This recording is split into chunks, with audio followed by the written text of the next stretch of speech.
May paliwanag ang isang dating abogado ng presidente ng Pilipinas sa issue ng pinaghahanap na si Mary Grace Piatos. Si MJ Mondihar sa report.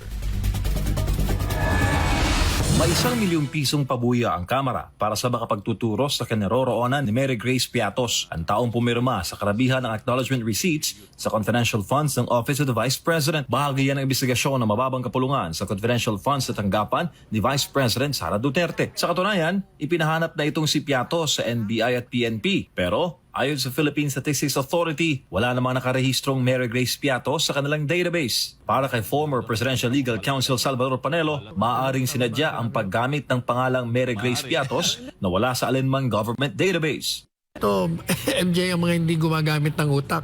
Sa tingin mo ba, kung ikaw, MJ, ako ang gobyerno, kinuha kita, bibigyan kita ng pera para bigyan mo ko ng impormasyon sa kalaban ng Estado. Ikaw ba tatanggap ka ng pera, ilalagay mo pangalan mo?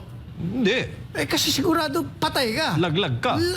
Patay, hindi lang papatayin ka ng mga isinuka mong impormasyon laban sa Estado. Sabi pa ni Panelo, pinoprotektahan ng Estado ang identity o pagkakakilanlan ng kanilang informants, pati ang kanilang mga asset, kaya hindi na ito nagtataka pa kung bakit may ganoon mang hakbang ang OVP. Kaya Mary Grace Piatos talagang iyan ang ilalagay. Iba-iba, di ba? Ang dami sinasabing mga peking pangalan. Natural. O hindi nyo ginagamit sentido komunyo eh. Confidential funds nga eh. Batay sa karanasan ni Panelo sa Duterte administration, mahalaga ang anonymity sa larangan ng surveillance at intel operations.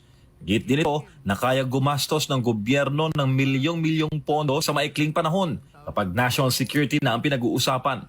At prerogative ng OVP kung paano nito gagamitin ang confidential funds laban sa mga kalaban ng Estado. Kukuha ka ng impormasyon sa mga kalaban.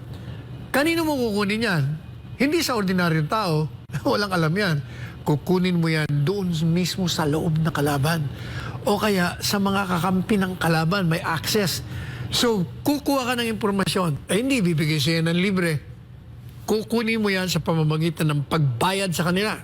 Isa sa mga kalaban ng Estado ang teroristang grupong CPP, NPA, NDF at kapuna-puna na mga tinaguri ang legal front nito sa Kongreso o ang Makabayan Bloc, ang mga party list na Gabriela, Bayan Muna at Teachers at Kabataan na naunang tinukoy ni dating Pangulo Rodrigo Duterte na mga kalaban ng pamahalaan. Ang siya naghain ngayon ng impeachment case laban kay VP Sara Duterte gamit ang issue ng confidential funds. Para sa Diyos, sa Pilipinas kung mahal, MJ Mon